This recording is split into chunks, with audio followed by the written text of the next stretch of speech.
Hey everyone, welcome to today's podcast. We're talking about getting back on track in 2024. So, when we want to kick off the new year, a lot of times people think they need to start on January 1st. And a lot of times what happens is they find, they can maybe get one day into it, maybe 2 days into it, now they're off track. So, we want to talk about how to get back on track 2024 for real, like actually back on track so you can get the weight loss results you're looking for.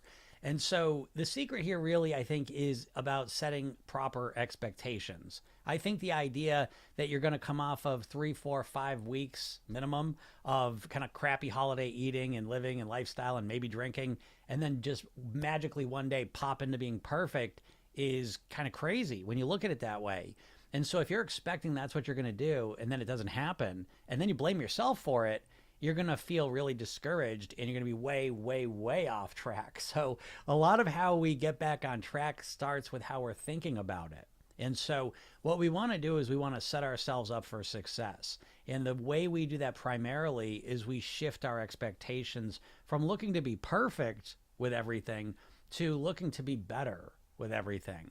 And so again, I like to think of the first week or two of 2024, the first week or two of any year, as kind of this re-entry week where you're kind of getting back to normal. And it's a transition period, which when you take a step back and think about it, probably makes more sense, right? If again, you were been in holiday mode for a few weeks, to just instantly go back's hard, but to slowly transition to back to where you want to be is a lot more strategic and intelligent and is probably going to work a lot better for you. So again, right off the bat, we're kind of shifting the goalposts a little bit. We're shifting what we're aiming after. And once we do this, again, now we set ourselves up for success because it's a much more accurate goal and we're much more likely to hit it. Now, I understand this is going to take a little bit of patience because, again, in the back of your mind, the reason you want to kick it off on January 1st, you want to start losing weight. Right? If I'm going to do it, I'm going to do it all or nothing. Right? I'm going to do it perfectly and I'm going to do everything right so that scale starts going down. And again, that would be great if we could do it, but most people can't stick to a perfect plan, especially after being in holiday mode. So getting back on track, in my opinion, first starts with reframing and coming up with a better strategy, which is a transitional strategy. And so, here we are a couple days into 2024, and we can just look at the results you've gotten so far. If you are still on a perfect path from January 1st to now, then you keep doing that. Okay, I'm not going to convince you. I don't want you to stop. You just keep doing that. Remember me if you do get off track. But if you're like the majority of people that I know, you're already off track. You're already off keto plan. You're already off your intermittent fasting. Whatever your plan is, you're already off it. And so please listen to me because there's another alternative. Because the last thing in the world you want to do is be off track and feeling like, I already blew 2024 3-4 days into the year. All right. And so you always have this opportunity to start over and get back on the right track. But we want to do it strategically, systematically. We make it simple. And the way you do that is you look for small wins. So obviously we'll start with eating because eating is one of the key things. Obviously it's going to impact your weight. But instead of changing all of your eating all at once, what you can do is use the worst and first strategy, which is to focus on your worst eating habit, the worst eating habit that shows up multiple times a week at a minimum. And you focus on that. Maybe it's snacking at night, overeating at dinner, eating too much in the afternoon, whatever it may be. You isolate your focus on that thing and you work on making it better. And some days you'll do great with it. Some days you'll kind of backslide a little bit. That's normal. But what you're looking to do is to create the strategies that allow you to succeed, the mindset that really anticipates your success, and you keep practicing being the person you want to be. And if you focus on that one worst habit for a couple weeks, a couple months, what you will find is after that time, you now have the strategies, the mindset, the anticipation, expectations of success, and your results are going to be a lot better. And it feels comfortable. And then once you get to that point, then you move to the next worst eating strategy that you have, or worst eating habit that you have.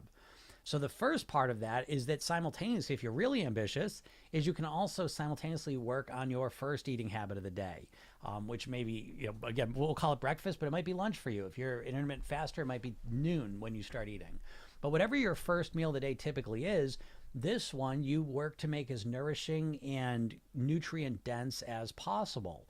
And so you look to optimize your first meal of the day. You look to, reduce, replace, remove your worst eating habit of the day. And that's your goal, right? In terms of eating. Underneath that, what we'd like to do is we also want to start focusing on our lifestyle strategies. Okay. So again, I don't want to overwhelm you here. right? I'm all about practicality. I'm all about real results, not some magical plan that's going to change everything in a day. And so the lifestyle habits you can choose from in order of importance, in my opinion, are sleep, hydration, relaxation, breathing, nourishment, movement, meditation, gratitude. And so you pick one or two of these things and you focus on improving those. And so you see, what we're doing is we're breaking the weight loss process down into pieces. And when you break big things down into pieces, your chances of success go way up, and it doesn't feel so overwhelming. Okay. So the beauty of, if you wanted to start a plan on January 1st and you tried and you're already off it, the gift from that experience is to realize that you can't change everything all at once. It's too overwhelming.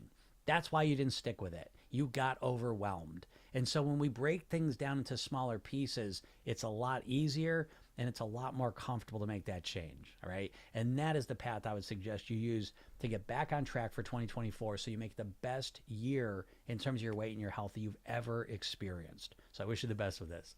If anyone has any questions, feel free to ask them. I will do my best to answer them. If again, I never know. TikTok, I gotta scroll through a million things to get to any questions, if there are any so far. I don't want to miss anyone if anyone asked anything.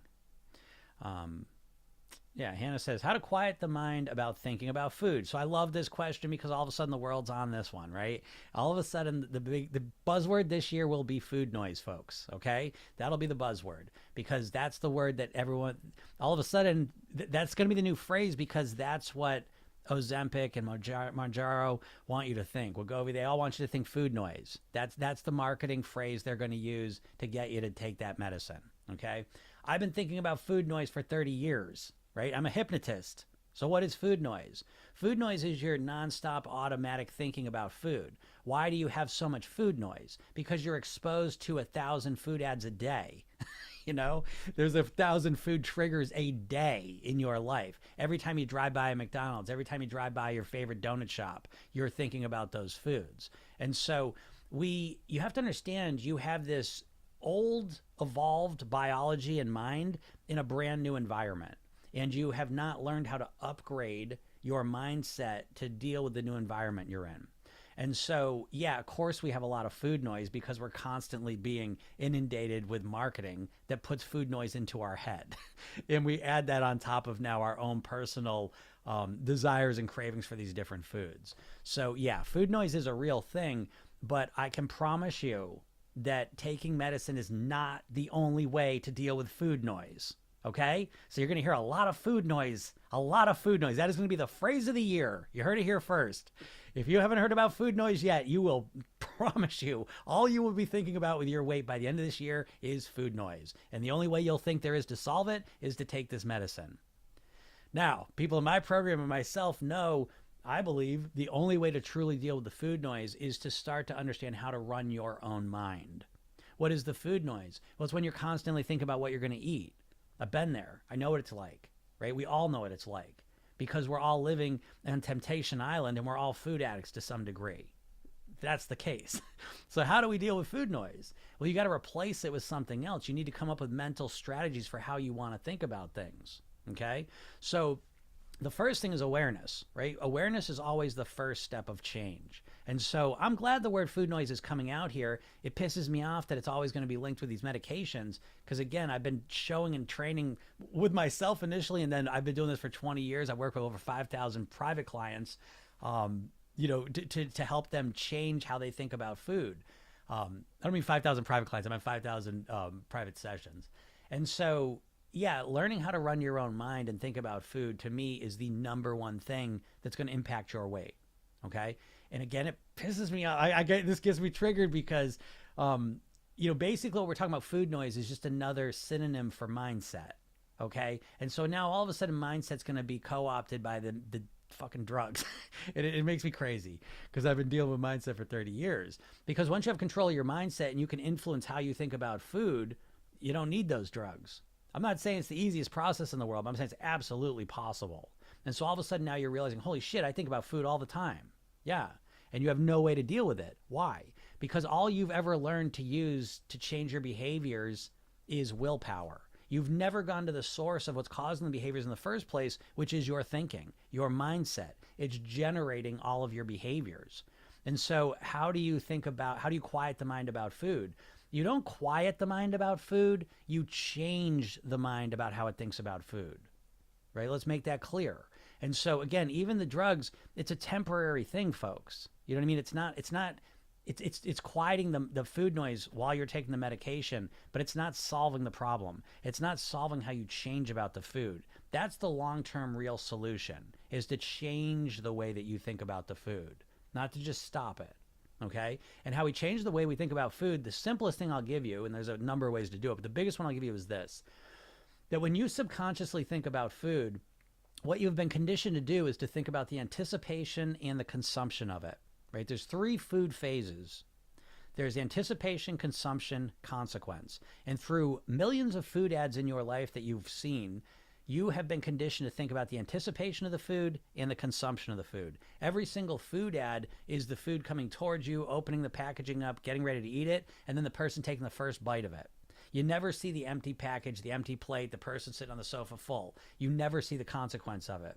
So if you want to change the way you're thinking about food, the most powerful thing you can do is train yourself to stop thinking just about the anticipation and consumption of the food and to start focusing on the consequence of the food, not the consequence of the weight gain. Because I heard you already. You said, but Jim, I know the food makes me overweight and I always say that to myself and I still eat it. Yeah, because the weight gain's too far in the future. It doesn't mean anything. You have to start focusing on the consequence that exists 2 to 5 minutes after you finish eating. And it's not just the physical consequence. The more important thing is the mental, emotional consequence that exists every single time that you eat. I was going to give you an example, actually. I'm thinking about this because I just went through this with a client the other day, and we went through the exact consequences they felt when they drank wine and snacked on a work night. And the consequences they said they felt when they did that was, I feel foggy, overwhelmed, angry at myself, critical of my looks, I feel hopeless, I get blue, and I get into a negative rut. Every time they want to lose weight, they want to be healthier, every time they make the wrong food decision, what they consider to be the wrong food decision for the goal they want to achieve, they feel foggy, overwhelmed, angry at themselves, critical of their looks, feeling hopeless, they get blue and sad, and they feel like they're in a negative rut. Do you not experience something like that after you finish the pizza, the cookies, the ice cream, the bullshit? Every time? You do. But you may not realize it because you either do one of 2 things. You either, oh, I'm never going to do that again. You ignore it. Or you start beating yourself up. And beating yourself up is not connecting to the consequences. It's just going to your disassociated mode of you're a bad person, you shouldn't have done that. Okay? So when you stop just focusing, now again, it's just, because everything's good and bad. So this is a great strategy to use when you have the ice cream craving. Oh, I want to have some Ben & Jerry's.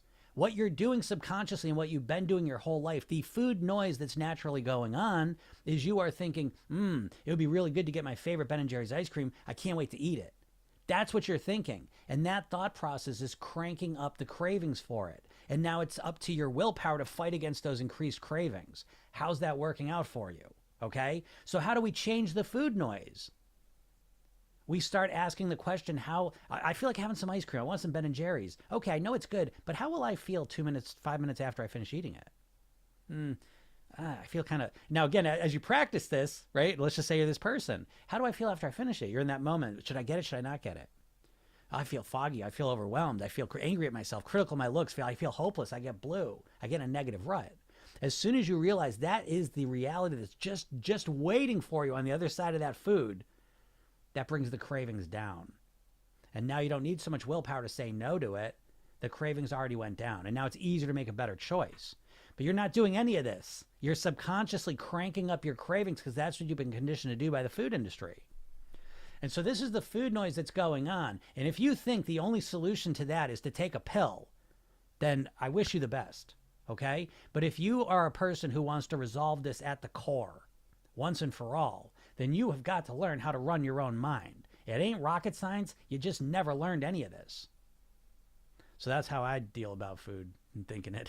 And that's what I've done, and that's what I've helped my clients do. So again, it works. You know, the food noise. Oh, God, that term. Anyways, let me see. If you guys got any questions, feel free to ask them. I know I went a little on that one. That whole thing gets me all worked up. Keep accidentally inviting people to this live. Okay, well, someone, Neely says, people are gaining weight after going off Ozempic, etc. Problems never solved. Yeah, exactly. And it's an expensive ass drug, right? I mean, it's $1,000, $2,000. We don't know what the hell it does to you long term. It's a temporary, it's a Band-Aid. It's a Band-Aid on a gunshot wound. It's not really solving the problem, you know? So again, I'm here to be supportive. So if you're on it, again, I'm not, we all do what we do. Okay. So I'm still here to be supportive. I've had people in the program on these medications learning how to deal with it genuinely as well. And I respect that. I respect everyone. I'm here to help anyone. But again, my feeling is that it's not really a solution. It's more of a Band-Aid for a little while. Heart and Wire says, what's a reasonable weight loss goal per month for 30 pounds?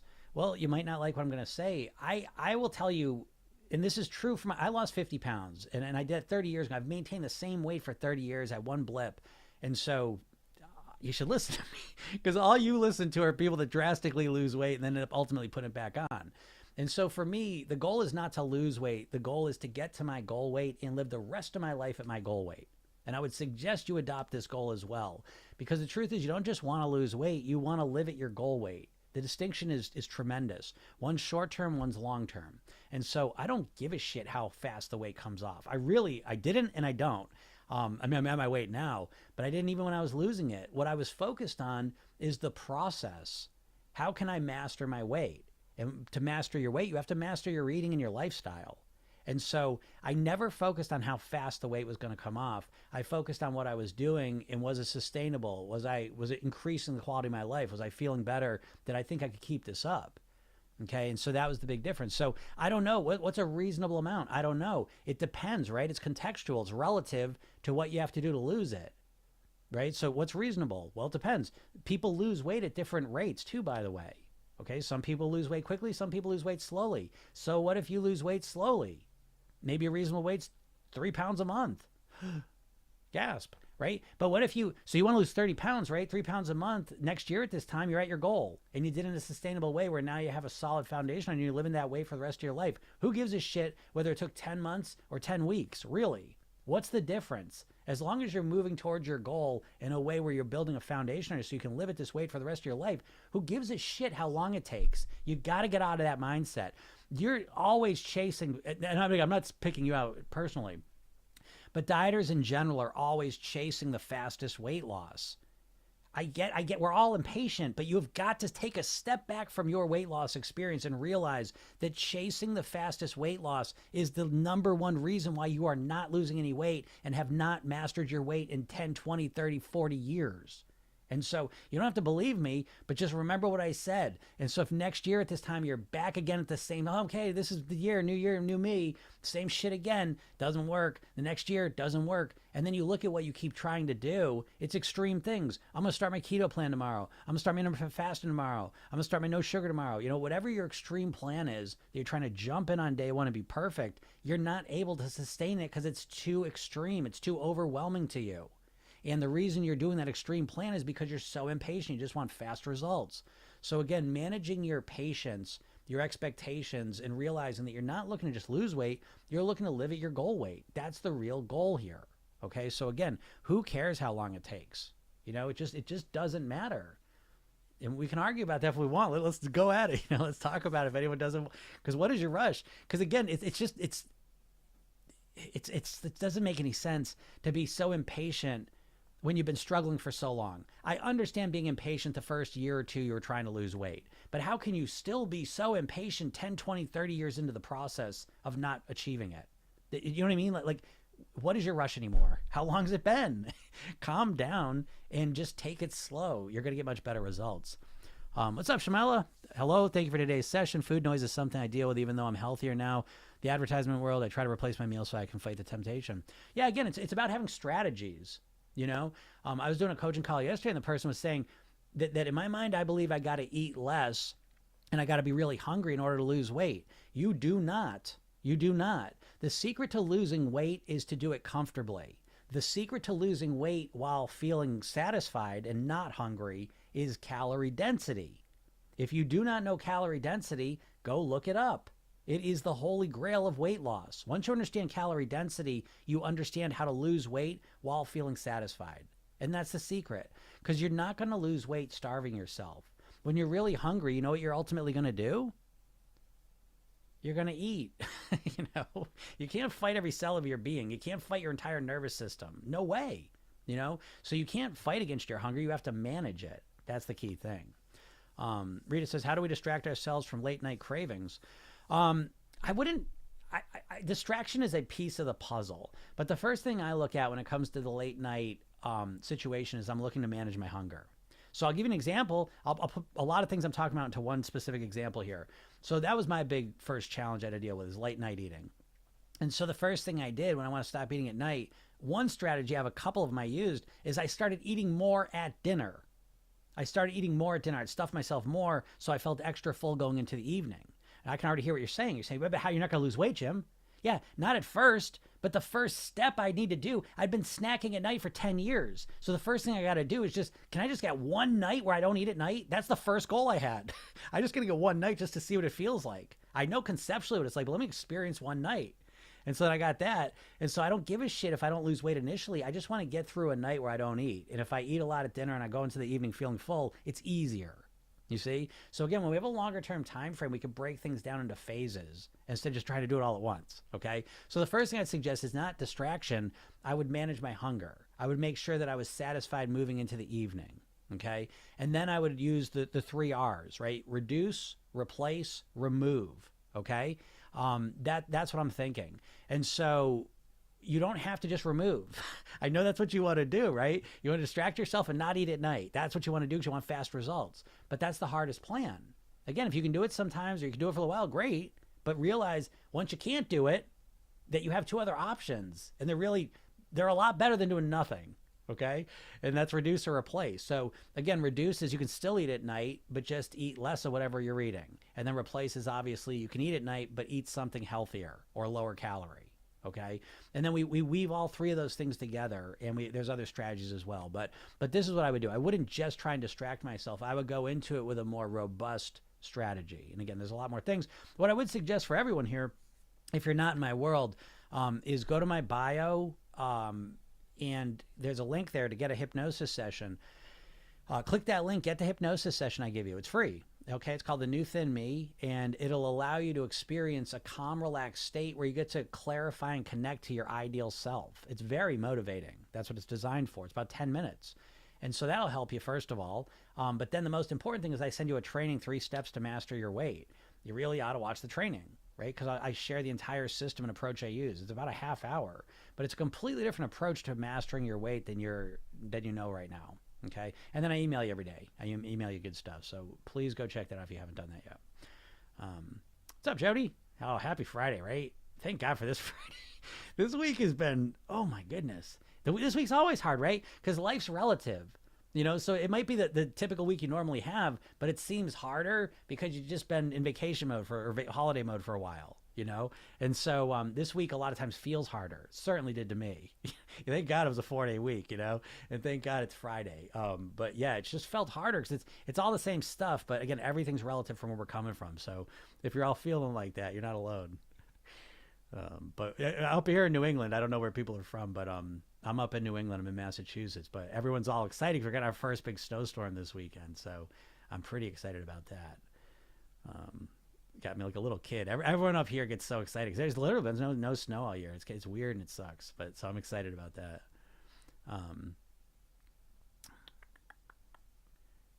What's someone saying? Let me see. I see someone said these questions sometimes are so hard to see.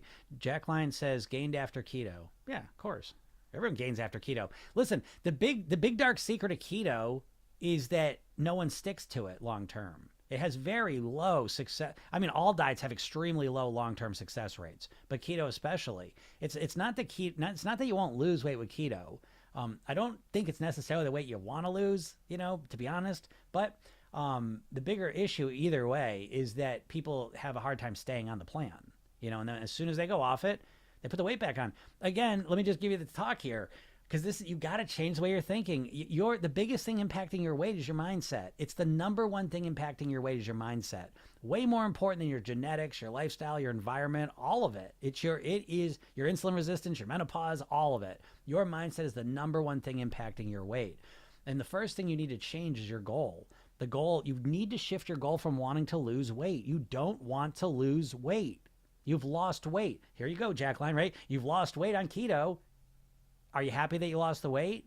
Or are you mad that you put it back on after you stopped? Where's your head usually at? Are you usually celebrating your success that you achieved when you did it and you lost the weight? Or is your mind more focused on how you're pissed off that you put the weight back on and you're frustrated about it? Right? We all know this feeling. So to change this, you have got to stop focusing on weight loss, because when we focus on weight loss, what we subconsciously do is we think the goal is to lose the weight. The finish line is our goal body. That ain't your finish line, folks. That's not your finish line. If that was your finish line, you'd be happy you lost weight on keto and you'd just be moving forward with your life and just everything's great. But you're not, because the real goal is not to lose weight. It's to live at your goal weight for the rest of your life on near autopilot. You have got to start articulating a better goal for yourself. Losing weight as the main goal is a fucking horrible goal. I don't know how much clearer I can make it. It's subconsciously an impoverished, shitty goal. And at this point, you've been trying to lose weight for so long and you failed so many times that now on top of it, being a shitty goal from the beginning anyways, now it's an extra shitty goal because you associate it with failure and frustration and pain and depression and sadness and all these horrible negative emotions. So the first way out of that is to start reframing the goal. Let go of weight loss. Just kick it, just boop, gone. I don't want to just lose weight. I want to master my weight. I want to get to my goal weight, and I want to live the rest of my life at my goal weight on near autopilot. But Jim, how would I do that? Well, you got to figure that out. But once you figure it out, that's the goal you want.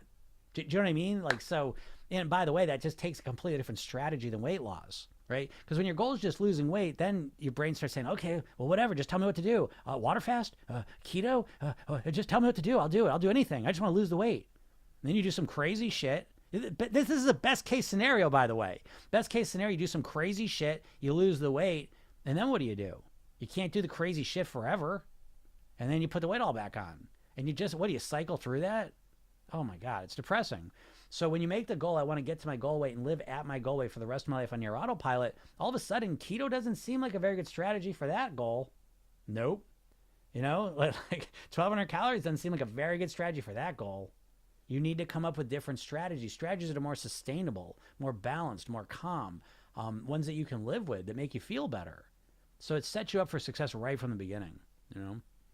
But I feel bad. I know, because I know you did a lot of work on the keto and you lost the weight and then you put it all back on. It's God, it hurts me when because I know how much work it takes to lose weight, especially with these crazy plans.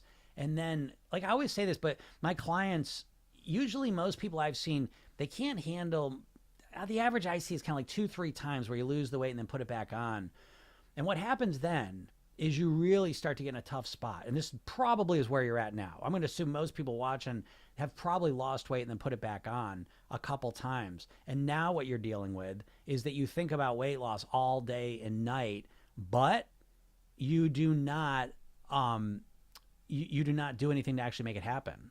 You think about weight loss all day long, but it never really happens. Right? And so that's because subconsciously you associate dieting with failure. Because you know what I mean? Because even if you start losing weight, you think you're going to put it back on. And so now you can't even get yourself motivated to do anything. And that's where you're stuck, I bet. You think about weight loss all the time, you're never losing it. It's probably going up. And you don't know why. You're constantly thinking, what's wrong with me? How come I can't lose weight? What's going on? Well, it starts with a goal. Your subconscious mind's literally saving you because it knows the diets don't work. It knows you don't want to do keto forever. So there's hope for you, though. Okay, I don't want to sound so negative. I'm negative on the diets. You know what I mean? I'm negative on that because it doesn't work. Why wouldn't I be negative about it? I'm going to sit here and sell you a bunch of false hope bullshit. Diets don't work. It couldn't be any more proven. We've had diets for 70 years. They don't work. It's estimated 82-95% of people that lose weight on a diet put it all back on. So what do you want me to say? You know this. What's your numbers? And what people around you see people thriving on diets long term? Do you? Because I don't. So what's the solution? Well, my solution, program yourself thin, is built on the shoulders of people that lost weight and kept it off for at least 2 years. My program is built on the shoulders of people that have been successful with what you want. What you want, once again, is not to lose weight. It's to master your weight. So Gina says, what do you suggest? I suggest you change your mindset. So, okay, I call it the weight mastery pyramid, right? And I put it this way to imply the importance of things in context. So the pyramid, the bottom level, the most important level is your mindset. The next level is your lifestyle, and then there's the eating strategies, okay? It's those three levels allow you to master your weight. You've never focused on the bottom two in any consistent way. You just do crazy eating strategies that you can do for a couple weeks, a couple days at this point, you know? And so what I suggest is you look for a more holistic, comprehensive approach to mastering your weight. And part of that has to be your mindset. Part of that is getting your lifestyle under control. And then part of that is getting an eating strategy that's customized to you, that works for you, so that you can live at your goal weight for the rest of your life on your autopilot. That's what I suggest. But if you want more details, again, go to Program Yourself. Then I give you a free hypnosis session. I give you a free training just to give you more detail about it. I'm not going to go into the whole thing right now, but go watch the training. It's about 30 minutes, and it'll break all that down for you with a lot of detail. And I show you how to program your subconscious mind. Because listen, folks, your weight is subconsciously oriented. You're a subconscious creature. You're a creature who is on autopilot most of your life. Your weight is dictated by your subconscious mind. You got to know this, right? Because how do you explain, folks, that you know what you should and shouldn't eat? You know the ice cream is going to make you overweight. You want to lose weight, so why do you eat the ice cream? Right? That's the core question. That you know what you should do and then you don't do it. And you have no idea why. You think it's because you're a bad person. You don't have enough willpower. You have no idea it's because your subconscious program is all screwed up. And until you change your subconscious programming, you're never going to change your weight long term. This is why. Because how do you describe people that lose weight and then put it back on? Right? They're proof that it's not their genetics, it's not their plan, and it's not their willpower. Because they lose the weight. And then they put it back on. So how do we explain that? I mean, I know I explain it, but how do you explain that? What, their motivation disappears? As soon as they get to the goal, their motivation disappears? Maybe, you know? But again, I got a deeper explanation for it. But if you watch the training, I show you. Yes, I agree. I'm doing a whole food diet. I'm going to assume you mean, yeah. I think that's smart. See, now that's a mindset. Whole food diet is a mindset shift, right? Because what's happening if you're going to do a whole food diet, let's say, right, is you're changing the way you think about food. You're changing the meaning you give food when you start focusing on whole foods. Now, I don't think even a whole food diet's enough, by the way, because again, your mindset is a huge impact on your weight. So let's just talk about mindset real quick, because you hear this a lot now. And I always say, like, you got to be careful of mindset, because mindset's a buzzword, lifestyle is a buzzword, and get ready for 2024. The new buzzword is food noise. And so mindset, because this shit drives me crazy. I'm just going to be honest. I get nuts with this because people talking about mindset, almost every time I hear someone saying mindset, what they really mean is you got to have willpower. They're like, come on, man, you got to have the right mindset. You got to have the right mindset. Come on. And it's that rah bullshit stuff. In my world, mindset's 6 specific categories I take you through. Because in my program, it's the weight mastery blueprints, you know, so it's, the mindset is the first blueprint we go through. It's the most important piece. The first one is motivation. Do you know how to motivate yourself? The answer is no. So you have to learn how to motivate yourself. We go through the questions to help you do that. The next thing is self-image. Your weight is a physical projection of your mental self. If you're overweight and you've been overweight for a while, it's because you think of yourself as an overweight person, and that needs to change. This is why weight mastery is an inside-out process where you have to change the way you think about yourself. You cannot think of yourself as an overeater, a food addict, an overweight person, and then be thin for the rest of your life. No way. So that's got to be part of the process. The next step is your habits. Do you understand the strategic approach to changing your habits? Do you understand the neuroscience of habits? No. You've just been trying to use willpower to change it. Okay? So you need to understand them so that you can be more strategic with how you're implementing and changing bad habits. The next one is emotions. Do you not think being able to deal with emotions genuinely is going to affect your weight? Do you not think it's important to feel the emotions you want, to know how to do that, and to deal with the shitty emotions you don't want to feel without food? Do you not think that has anything to do with your weight? We're in a society where we've been conditioned to use food as the main emotional management strategy. Do you not think that you're going to have to get a handle on that if you're going to get a handle on your weight? I do. The next step is your literal thinking, how to think like a thin and healthy person. The literal questions you ask, the words you use, the way you think about food. You don't know how to do that. Once you do, put all these together, everything changes. And then the final piece is maintenance. We start with maintenance in my program because that's the goal. What? How dare you say, I'll think about my maintenance when I get to my goal weight? How dare you? You just think you're going to get from day 1 to day 2, week 1 to week 2? How are you doing this year? I'm not trying to be an asshole, but I'm trying to snap you out of the trance you're in because you say the same things to yourself all the time. And it's literally self-hypnosis, which gets to the core of what I help people with. But you're literally self-hypnotizing yourself to be overweight and you don't realize it. And once you realize it, then you can truly change it. There's a goal that exists that you never even think about, because your highest goal is you think you're going to have to struggle with a diet to be at the weight you want to be the rest of your life. And you don't want that, but there's a way higher goal, which is you reprogram your subconscious mind and you come up with strategies that are custom made for you so that you're able to live at your goal weight for the rest of your life on your autopilot. That's the better goal, Yeah, Gina says it's an addiction. Once you eat the processed food, it's a cycle. Yeah, absolutely. Processed food is no doubt, it's an addiction. No doubt about it. To giving your brain good directions was in the email you sent today. It's imperative to talk positive to yourself and see yourself as a healthier being.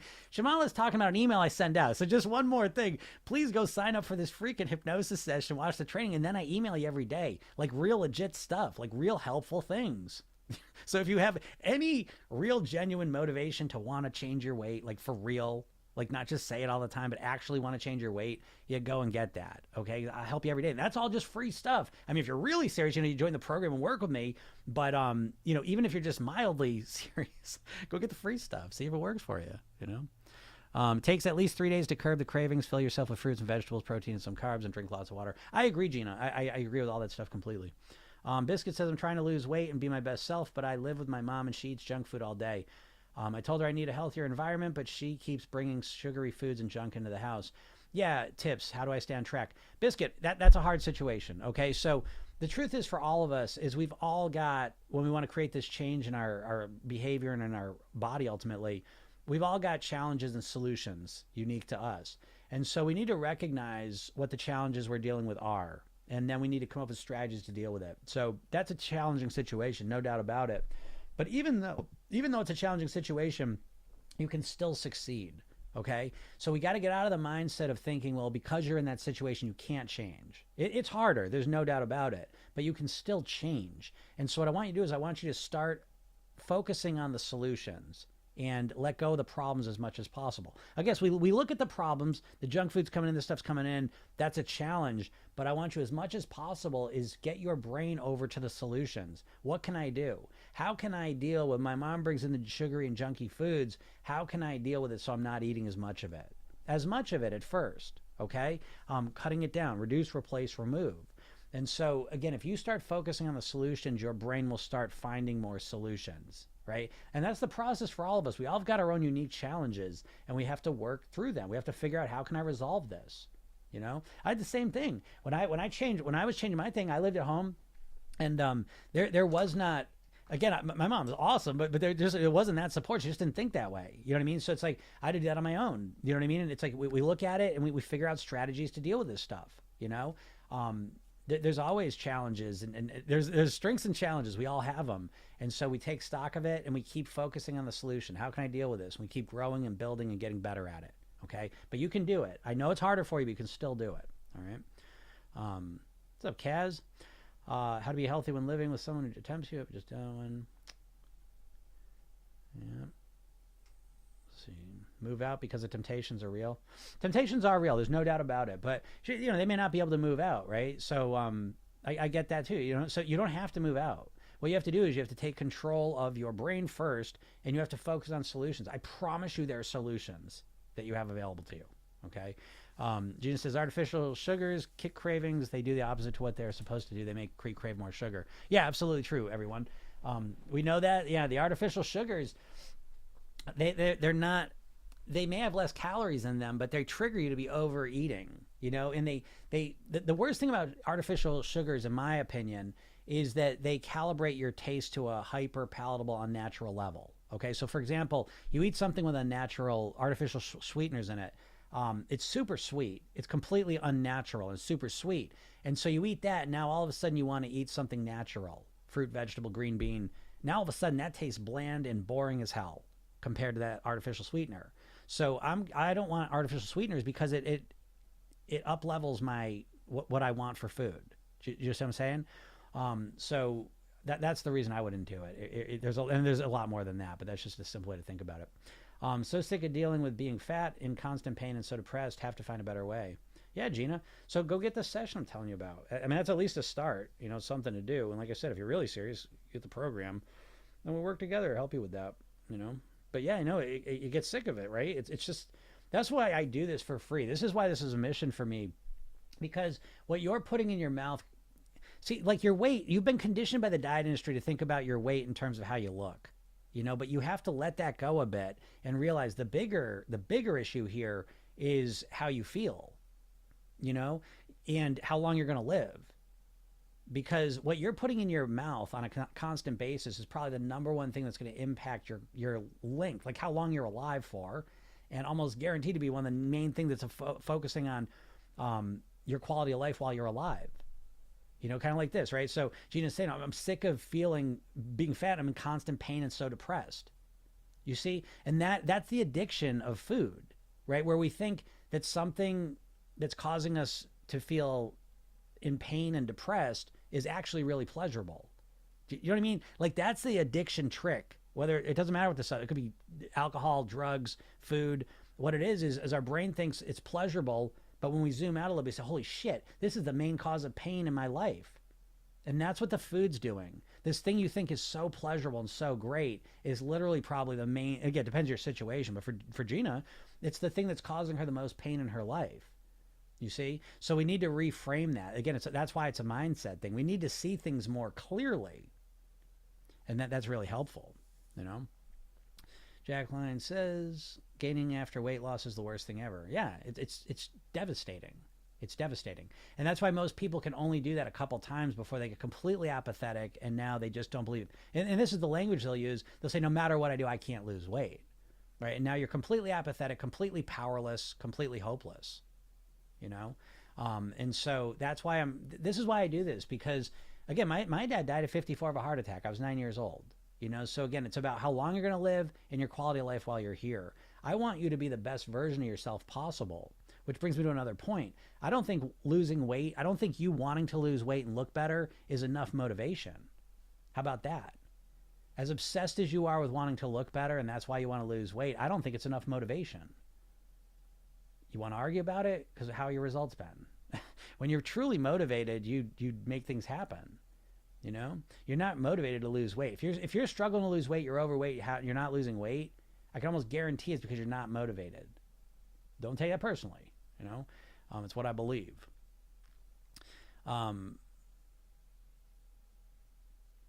Gina says it's not me that said I depressed. No, I know that, Gina. It's a different Gina, actually. Yeah, it's a different Gina I'm on a couple different.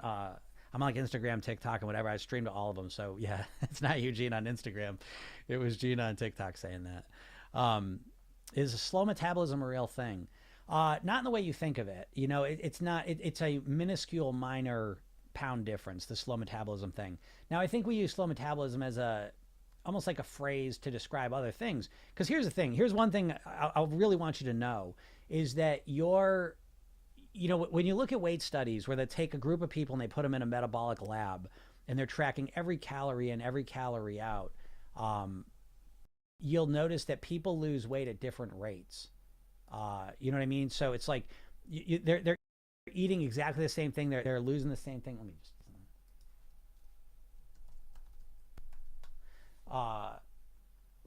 Yeah, they're eating the same thing and they're putting out the same calories, but they lose a lot of different weight, right? There's a big variation. I think this is very important to understand because people just lose weight at different rates. And this brings me to the point of, you know, even with the calorie calculators, you look at those and you get this idea of what you're going to lose. And then it's like the first time you don't hit that number you expected, you feel discouraged and frustrated. You know, now your chances of quitting go way up. So I think it's important to understand that the slow metabolism thing doesn't mean you can't lose weight. You might just lose a little bit slower than other people. Who gives a shit?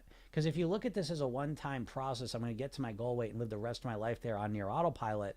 It really doesn't matter how long it takes, because the goal is not just to lose weight. It is to create a way of thinking. What do I say? The mindset mastery pyramid.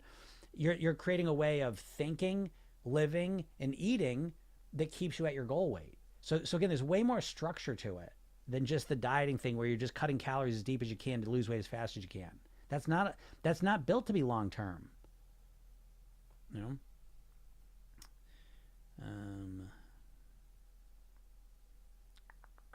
Mushroom says it's because it's delicious. I quit asking why questions to how can I, because of you, Jim. Yeah, that's great, Paula. Yeah, Paul's in the program. So that's one of the big shifts. That's one of the big things I like to teach is that, so this gets into, so if you're even watching me right now, one thing I know about you is you're probably an overthinker, okay? Because I talk fast. I use a lot of concepts here. So again, I'm an overthinker, and everyone I've ever worked with is pretty much an overthinker. You're probably an overthinker. You're probably a perfectionist to some degree, okay? And so what you do now when it comes to your weight, let me see if I can read your mind, right, is that you're always thinking about weight loss, but you are always thinking about the problem of weight loss. Okay, and what I mean by that is it shows up this way. You're always asking, like, what's wrong with me? Why can't I stick to a plan? Why can't I lose weight? Why can't I get myself to eat right? Why can't I exercise? Why can't I do this? Why? And you're obsessed with trying to figure that question out because you think you have this big cognitive breakthrough and everything's going to change, right? You've been asking these why questions. You've been fixated on the problem of why you can't eat right, why you can't lose weight for decades. And it hasn't worked. And it's never going to work. Because what you don't know is you don't understand your conscious subconscious mind dynamic. Your subconscious mind doesn't understand negatives, right? Let me prove it to you. If I tell you, get ready, don't think about the word I'm going to say, okay? Don't think about the word banana. Don't think about the word banana. Don't think about the word, right? And so what are you thinking about? You're thinking about a banana, but I told you not to think about it, but you had to think about it. Okay. So when you keep thinking about, why do I keep overeating? Why do I keep eating the ice cream? Why can't I stop eating the cookies? You're literally keeping yourself fixated and focused on the things that are causing the problem in the first place. So your overthinking is not the problem. It's what you're overthinking. And you're constantly overthinking the problems. Which is another way to say, you don't understand this, but it's like it's literally hypnosis. You are controlling your own weight because of what you're thinking in your head. This is where we get to the fucking food noise. It ain't just food noise, folks. I'm here to tell you, it's not just food noise. It's also the beliefs you have about yourself. It's the strategies you have. It's what you think you're going to do. It's who you think you are. It's what you think about food as well. Okay. But it's basically everything you're thinking in your head. That's what's making you the weight you're at. Right. And so one of the big shifts you can make, the biggest shift I believe you can make mindset wise, is to let go of just focusing on the problems. We got to focus on them a little bit. Okay. No, I'm not saying never focus on the problems, but how about we balance it out a little bit? Because when's the last time you asked a question like this? How can I lose weight easily and comfortably? How can I get myself to eat more healthy in a natural and easy way? How can I make it fun to move more? How can I get back to my goal weight and enjoy the process? When the hell is the last time you asked a question like that? And I already know the answer. Never. Gee, I don't have time for that. I got to figure this problem out first, right? But what you don't realize is that problem is literally hypnosis that's just conditioning you to stay stuck as that same version of you doing the same shit you're doing. Okay. So as soon as you start overthinking, it's like you got a supercomputer brain, but you're running trash ass programs through it, right? They're problem oriented programs that are just giving you more of the problem. Doesn't this make sense? I mean, how long have you been thinking about your weight, but you're always thinking about the problem? And you put almost no energy into the solution. And so a simple way to go from the problem to the solution is to stop asking the why questions, what's wrong with me, into how can I be the person I want to be? That's the magic question, that's what changes everything. So yeah, I'm glad, Paula. I'm glad that that's helped you change, because that's a huge difference. Why suffering from bullying in my family home triggers me to binge like a beast every night? Oh yeah, Stone, I get it, right? So it's like, listen, I believe that pretty much all weight issues come down to emotions. They come down to emotional eating. And so, I mean, why suffering from bullying? Because you feel like absolute shit, and the food is a way to get back at people, to distract yourself from the shitty emotions, to feel better for a moment, all of those things, you know? So again, you have got to learn how to deal with your emotions if you're ever going to be able to live as a thin and healthy person. You know, I was talking, Paula knows, I was talking about this yesterday for like a half hour in the call, because that's the core of me. It's not knowing what to eat, folks. I had a person yesterday on the live, they go, I don't hear much about nutrition and eating good foods from you. Well, yeah, because you already fucking know that. You already know you're supposed to eat good foods. Do you really want me to sit here and tell you about what you should eat? You can't be serious. You cannot think that the reason you're struggling with your weight is that you don't know what you should and shouldn't eat. That cannot be what you're thinking at this point, right? It's way more than that. You know what you should eat. The question is, are you going to eat it or not? That's the real question. And what does that come down to? Look at your eating in your own life. When you make good, healthy food choices versus when you don't, what's the difference? Is it the knowledge about knowing which one's good or bad? Or is it how you feel? In one moment, you're feeling calm, relaxed, focused on your health, feeling good, focused, optimistic, then you make the right food choice. The other one, you're stressed, you're frustrated, you feel stressed out, you just kind of fight with your boss and your partner, and now you get in front of the face, fuck it, I don't care. I don't give a shit what I eat. Is that not what's driving your behaviors? You know, and we have no way to control them. So yeah, Stone, I mean, it's just like, again, I'm sorry you're dealing with that. But what's happening is you're feeling terrible, and then you're using the food to reduce the feelings, right? So you feel terrible, and the food makes you feel a little bit better for a moment. You know, it's not a real cure. Okay, folks, you got to understand that the emotional eating, I don't want you to just stop. You need to understand it. But the food, the emotions you think you're getting from food, a lot of times it's an illusion. And a lot of times the emotions you think you're getting from food are actually not true at all. It's actually making it worse. People that relax with food, for example, or de-stress especially, right? You're stressed out and you eat food to kind of relax and de-stress. That ain't de-stressing you. It is for that 5, 10, 20 minutes you're eating, and then it's adding more to the stress. You know, so it's important to recognize that. Heather says, why? So true. Yeah, it is, right? It's just the whys. Oh my goodness. Why ourselves into a mess. James says, how do you get back on the bicycle of getting healthier after falling off? Okay, so James, I love that question, right? Because I always say the number one skill of weight mastery is the ability to get back on track quickly. Because, so this takes, I'm not just going to give you a technique. What I'm going to do is I'm going to give you a mindset shift. And it starts with what you're even doing here. If you just think, because most people, dieters, think they're going to start day one with their extreme plan and they're going to have a straight line of success to their goal weight. So what they're thinking subconsciously, they're thinking, I'm going to start day one and be perfect until I get to my goal weight. That's not what's going to happen. You're going to make mistakes. Of course you're going to make mistakes. If you could just magically be a different person starting tomorrow, you would have already done it. You have to practice being thin and healthy. And practice kind of implies there's going to be mistakes and growth and evolution. Okay. So the first step I would say, like, yeah, you're going to make mistakes. You're going to fall off the thing. But what I like to say, I'll make it real simple. Most dieters are all or nothing, right? You have an all or nothing mindset. And so you do everything perfect for a couple days and then you make a mistake and now you're doing nothing. And so I would suggest one of the biggest things you could do for yourself is to become all or something. So that, yeah, you'll be all sometimes, but then when you're not all, you're still doing something. So you're never completely off the wagon. You're never completely off track. You know, you're still doing some things with that. And that all or something strategy is so important because it's real. It's realistic. You're going to make mistakes. Just like anything you want to get good at in life, you don't just start off being perfect with it. You start off making mistakes and you learn and grow from those mistakes. In the program, one of the things we say is that mistakes are your greatest teachers. You know, so we start to reduce our fear and our worry of making mistakes. Because you as a dieter, when you start your diet, subconsciously, you are absolutely terrified of the first mistake you make because you know as soon as you make a mistake, that's it. You know, and ironically, that stress, oh, thanks for the flower. That stress of worrying about making a mistake makes it more likely to happen. That's the weird part of it. So in Program Yourself Thin, we relax and calm down. We know we're going to make mistakes. Literally, Program Yourself Thin, the core of the whole program is the Program Yourself Thin technique, which is the redo rehearsal technique. It's the core of the program. You do this every night. It's a 1-2 minute hypnosis technique you do to yourself. And the redo technique is you look over what you did during the day and you look for a mistake and you redo it. And it's so powerful because it allows you to learn and grow from your mistakes, as opposed to what most dieters do. They just say, oh, I'm never going to do that again. Or, oh, I'm a bad person. I shouldn't have made that mistake. What's wrong with you? Blah, blah, blah. You know, and that just reinforces it. So again, I think making mistakes is a good thing because it implies that you're growing and you're doing something new and different. It's part of the process.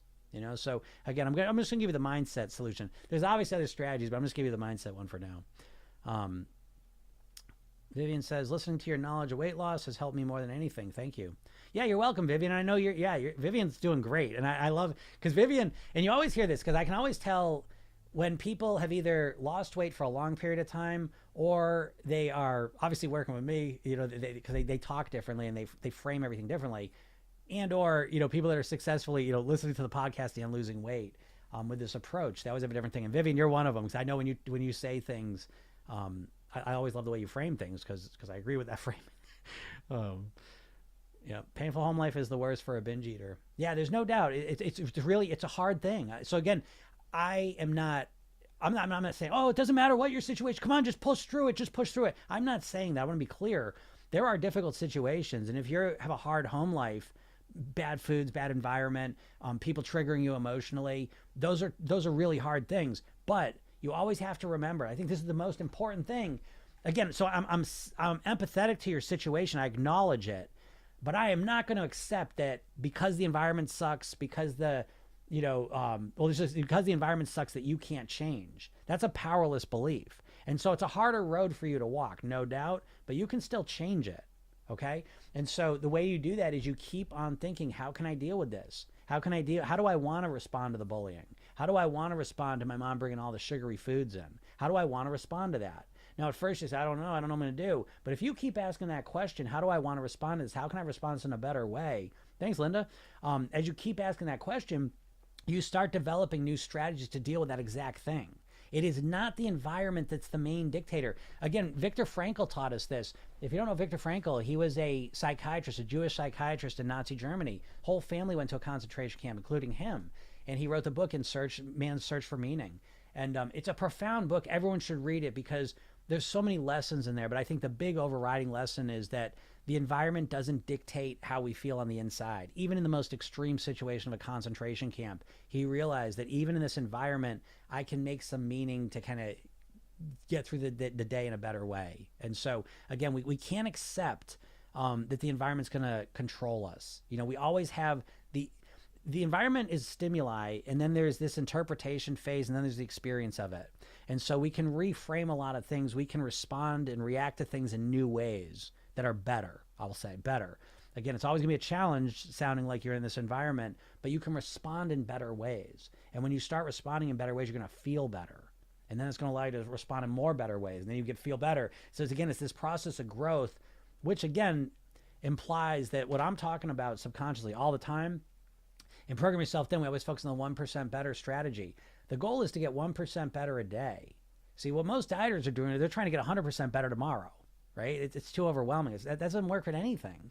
And so 1% better a day, though, holy shit, that's the secret sauce. Because when you get 1% better a day, at the end of the year, you're not 365% better. You're exponentially better because each percent gets better on the ones before it. So again, I acknowledge your challenges in those tough situations, but you can still make it better, even doing that. I somehow am 10 pounds more this January than I was last January. I don't know how. Yeah, Sophie, I know that sucks. And again, I do extra lives and I kind of stand extra long because I know January for a lot of people, I love January because it's finally a time when you start thinking in a year time frame with your weight loss, you know. How did it happen? You know, that's what happens with people. You know, weight doesn't typically come on, 20 pounds in a year. You know, usually come on a little bit at a time. Even 10 pounds is a little bit of an outlier necessarily. So, yeah, that's interesting. It'd be interesting talking to you to figure out why that is. Let's see here.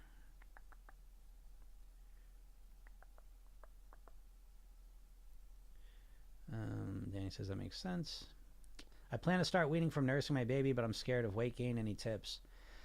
Yeah, I get it. Here's the first tip I would have for you.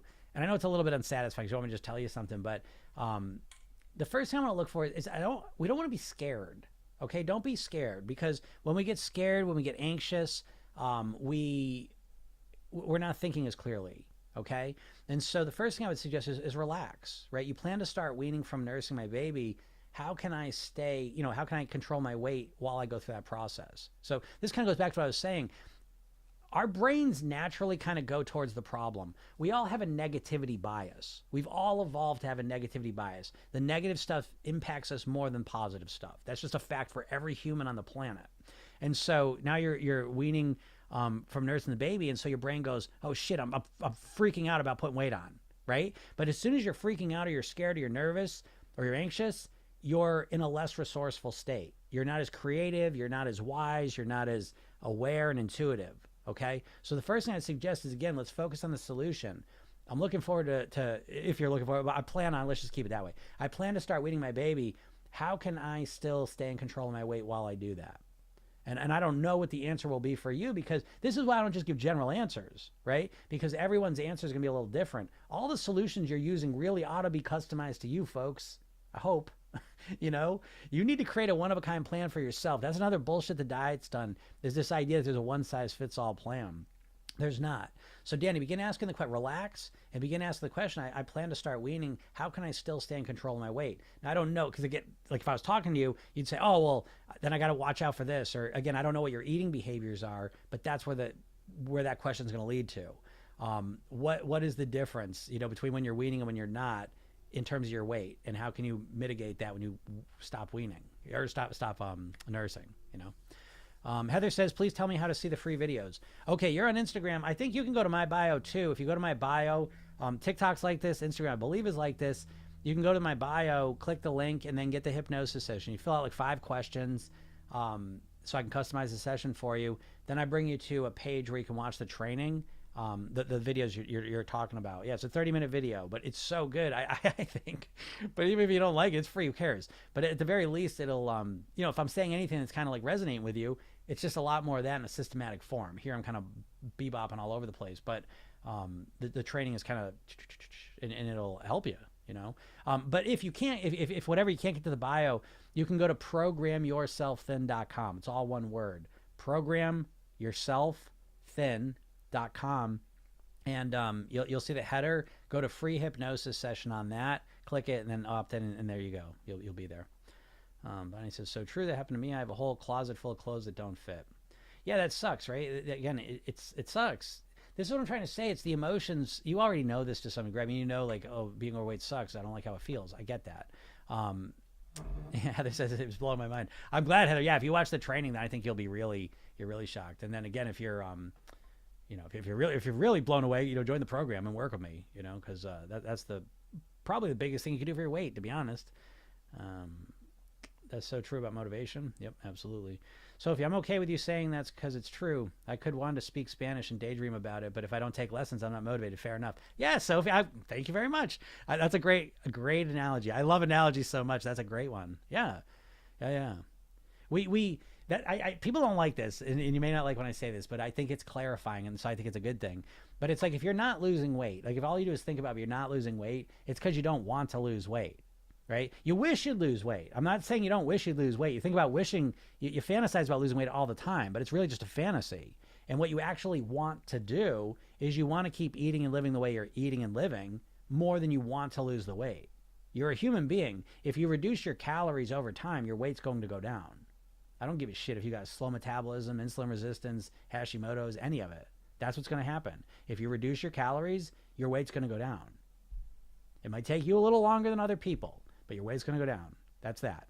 And so if you're not losing weight, it's because you don't want to do the things that make you lose weight as much as you want to eat the food and live the way you're living. I don't know. And I know some people get very offended by that, but you know, if you don't believe that, then you get lost in this maze of bullshit that you create for yourself, and you get very confused, you know, and that happens all the time with weight loss, you know, but once you get crystal clear, then you regain your power, and now you can begin to walk the path of getting the results you want. So I agree, Sophie, that's a great point. Chuck, what's up, Chuck? Got to ask better questions. Yeah, absolutely. Always working on the questions, always working on I'm always doing that. Most of your thinking is in response to questions that you're asking that you don't even realize you're asking. You habitually ask the same questions, but those questions are all problem oriented. You're habitually asking questions like, what's wrong with me? How come I can't stick to a plan? Why can't I lose the weight? It's questions like that. And then so it's like you ask that question for 10 seconds and then you come up with the answers to that question for 10 hours. That's the mental program that's keeping you stuck overweight. Once you change that, you start acting differently and then you weigh differently. It's that simple. What's up, Karen? I'm late, but here. I was late anyway, so you didn't miss too much. I got a late start today. Had a busy day. God, you seriously are the only professional I've listened to that gets it and puts it into words. Thank you, Neely. I appreciate you saying that. I feel that way every day. I'm not going to lie. I always say that's my oath.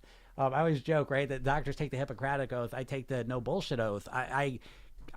Luckily, oh God, this is the best part of my life is that the way my business is set up, I can get on here and just be honest with you guys. I can tell you real stuff that no one's telling you because I'm not selling you anything. I got a program, you know what I mean? You can work with me, but I don't give a shit if you do it or not. If you like it and you want to work with me, cool. But if you don't, I don't give a shit. So I can just say whatever I want to say. And I think that's very freeing, especially in the weight loss industry, which is total bullshit.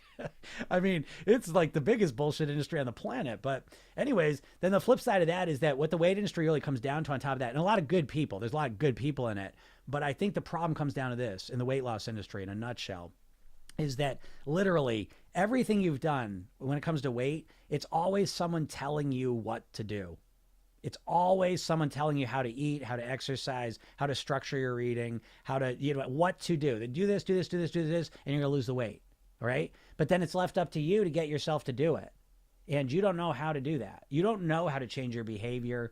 You don't know how to change how you feel. You don't know how to change how you think.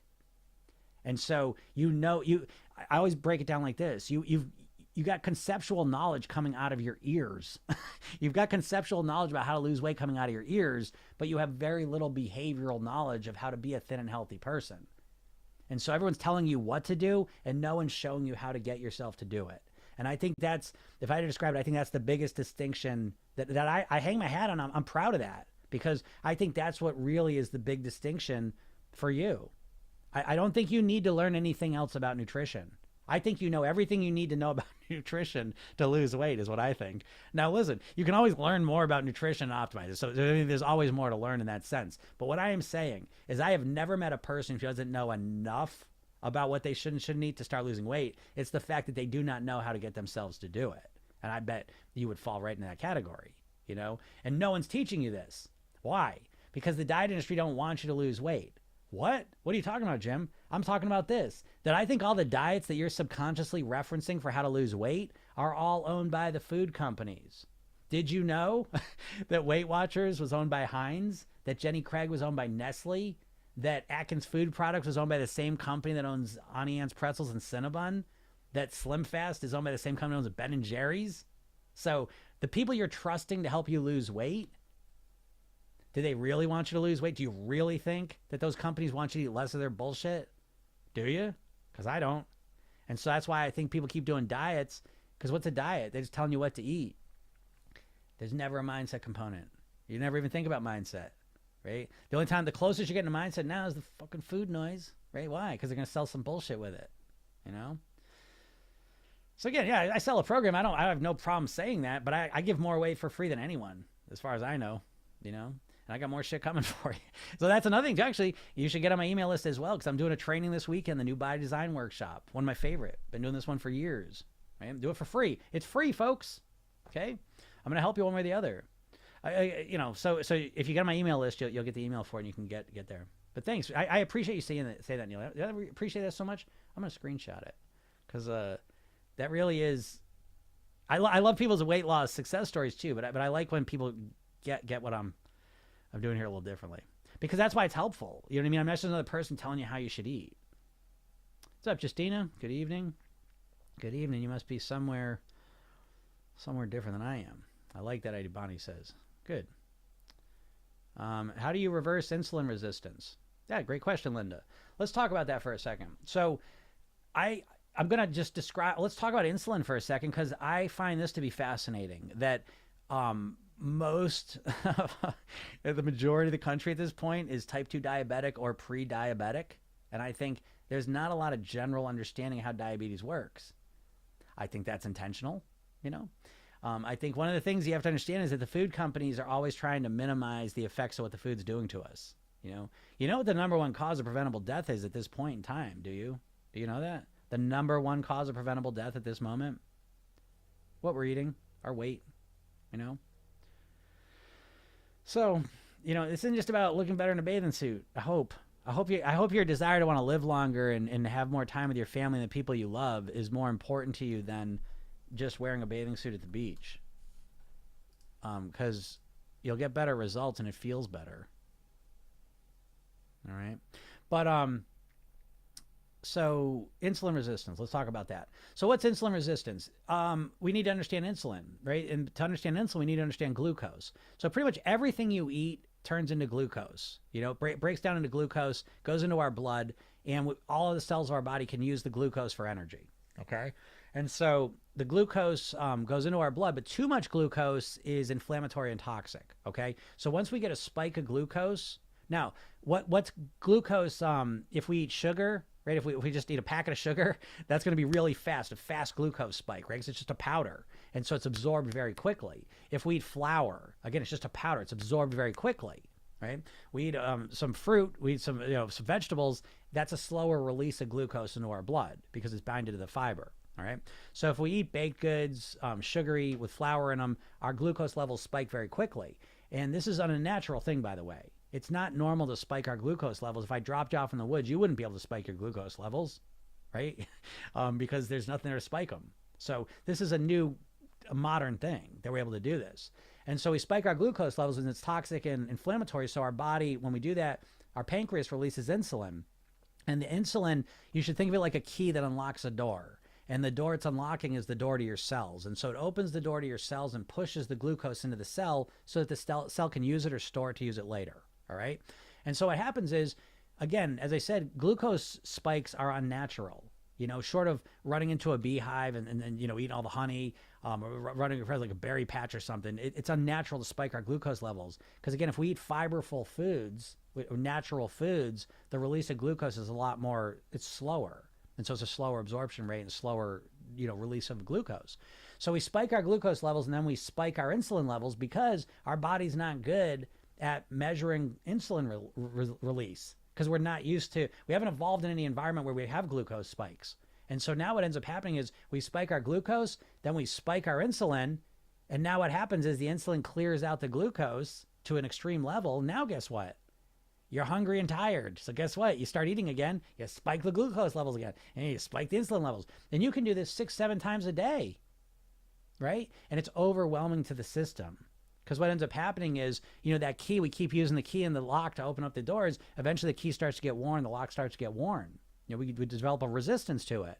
And so now all of a sudden our cells aren't as good as, uptaking the glucose. Now we get resistant to it.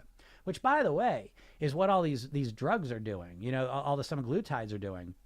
Is they were designed to help your pancreas, which gets to a point, because what happens, right, when you get resistant to the insulin, now what happens, your pancreas has to create more insulin to clear the same amount of glucose out. You see? So first the cells get resistant and now you need more insulin. And now the pancreas starts to get spent, right? And so these drugs were meant to help the pancreas cells create even more insulin. It's not a real solution, folks. You know what I mean? It's another Band-Aid on the core problem. That's what I'm trying to say. If you really want to fix your insulin resistance, it's not by putting more insulin into your body. It's going right to the source of the problem, which is to lower the glucose spikes, which is by eating less foods that spike our glucose and more foods that have a slower absorption of glucose. You see? So that's how we kind of reverse insulin resistance is we clean up our diet. We eat less. Again, you can look at the glycemic index. And so we eat less foods that spike insulin or spike glucose and ultimately insulin levels, and we eat more foods that have a slower release. And so that's kind of how you do it. That's the core of it, eating wise. And then lifestyle wise, sleep, hydration, relaxation, better breathing, nourishment, movement, meditation, gratitude. All of these things help your insulin resistance. So again, we want to have an eating strategy and a lifestyle strategy to deal with the insulin, and you can reverse it a lot of times, right? Oh, Sophie said, I'm really sorry, but I just come across one of your videos and it's wibbly wobbly. I don't know why. It's funny you say that because I saw that video yesterday. I posted the video and someone's like, what the hell's wrong with your eyebrows? I was like, what? And I looked at it and it's so weird. It almost looks like a filter. It's like they're literally just here. It's like wobbly and stuff. It's really funny. I don't know what that is. Oh, I do know. I know what it is.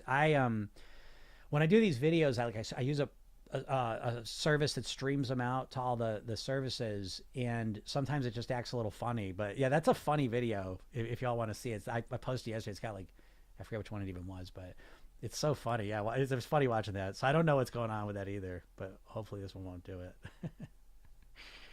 it. Ebony, what should I do if I'm at a plateau? Yeah, if you're at a plateau, what you want to do is you want to practice your maintenance. You know, I don't know how long you've been in a plateau for, but what I suggest is as soon as you hit a plateau, what you do is you go to maintenance mode. Okay, and what that means is not that you start cutting more calories right away, because you don't know. Sometimes your body just needs to adjust, and if you keep things the same for a week or 2 or 3, you'll start losing weight again. But during that time, what you want to do is you want to start optimizing what you're doing, making the foods easier to make, making them more enjoyable.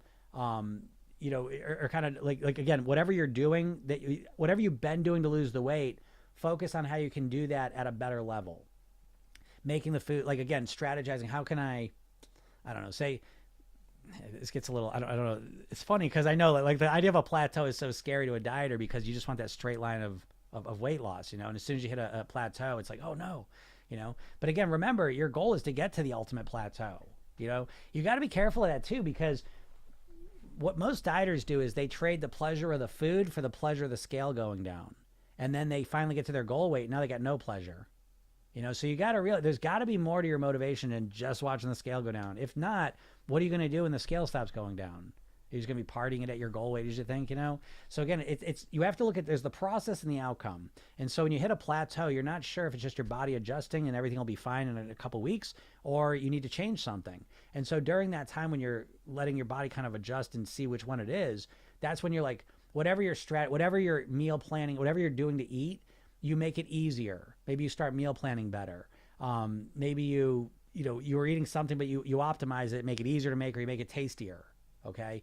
So there's a lot of ways to kind of strategically work on plateaus, but you want to start thinking, well, okay, I'm going to practice my maintenance here.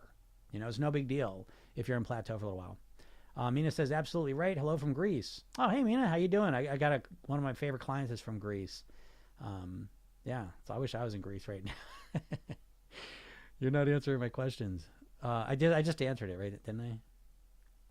Justina, I didn't just answer that? If I didn't, I thought I answered yours, but if I didn't, just ask it again. I'll get to it now. Sometimes I miss these questions. TikTok changed the way these questions show up, so it's harder to see them. No, I answered. Oh, no, I didn't answer. I don't know what your question was, actually. But just ask it one more time. I'm not intentionally avoiding it. I just didn't see it. Melissa, what's going on TikTok? You know, it's funny. I keep meaning to say, I just kept forgetting to do it. I saw you wrote something on Instagram one time. I was doing a live, and I didn't even see it. You know, I just started, like, I'm streaming right now to like all those things, and I was streaming to Instagram, and I couldn't see the comments. So until afterwards, and I saw you there, and I meant to write to you and just say hi. I don't want you to think I was ignoring you. So I'm glad to see you're here though on TikTok. All right, build up the TikTok thing. I'm trying to build up the Instagram thing a little bit. Gene says, I love your emails. Yeah, folks, you hear that? Go get the emails. Go to my bio. If you're on TikTok, I think I clicked 2 times. two little taps with your fingers, and you're right to the link. And then just you answer 4 or 5 questions, and now you got a free hypnosis session, a free training, and I email you every day positive stuff. You know. The other thing you do, by the way, is just hit the old like buttons too. That burns calories. You know, it burns calories, and it helps me get around to more people. So, what's up, Don? How's it going? Do it twice a day and finally understand that hunger. Understand hunger. Yeah, for sure. Understand hunger is so important. Nippy Zippy, all right. I've been on a plateau for 4 months, but I'm growing muscle. I'm stronger with the training. See, now Nippy Zippy, that's a great, anyone who might be in a plateau at some point, listen to that, right? Nippy Zippy's got a wonderful attitude. You know, they've been listening to me for a while, you know, and so again, they're approaching things with this new mindset-based approach. And so when the plateau hits, they're prepared for it. You know, they're ready for it. So that's awesome. Yeah, that's great. Plateaus aren't a problem, folks. You know, again, plateaus are a problem when the only thing that matters is getting to your goal weight. Plateaus aren't a problem when you realize the goal is to get to my goal weight and live the rest of my life there on near autopilot. That's my goal. And then all of a sudden, who gives a shit? Who gives a shit if you're in a plateau? Who gives a shit? Doesn't matter. Because guess what, folks? You're aiming at a plateau. I've been at a plateau for 30 years. I won Blip 12 years ago. I'm at a plateau. So what's that mean? It means my motivation isn't coming from weight loss. It's coming from being this person I am now. You say, oh, yeah, Jim, well, when I get to my goal weight, I'll be motivated too. Well, then why did 95% of people put the weight back on?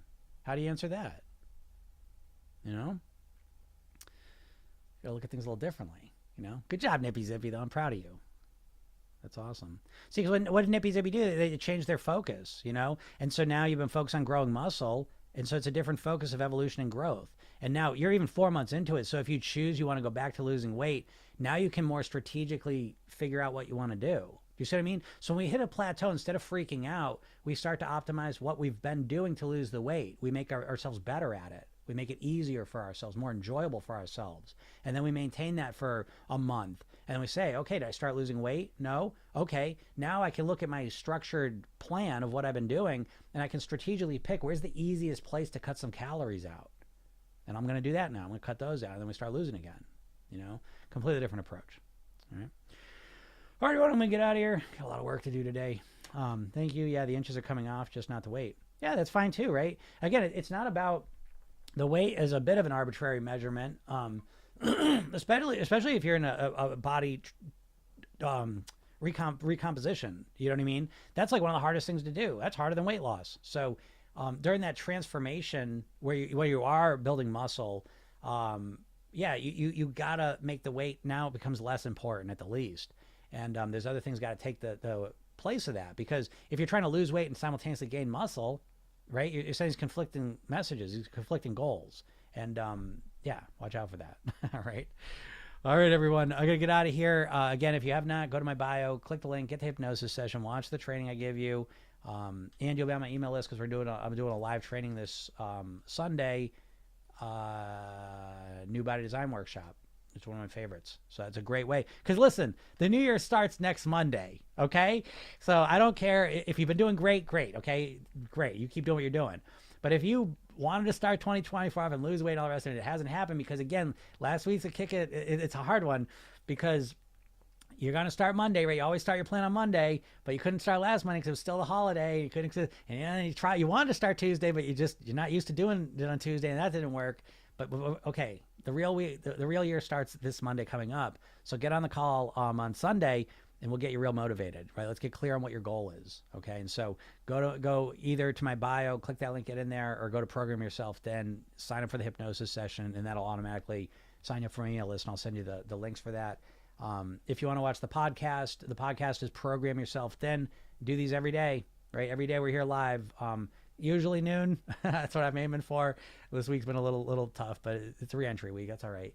But I'm usually here noonish. So if you have questions, pop in and ask them. All right. I'll help you out. And that's everything. All right, everyone. Have a super day, and we'll talk soon. Bye.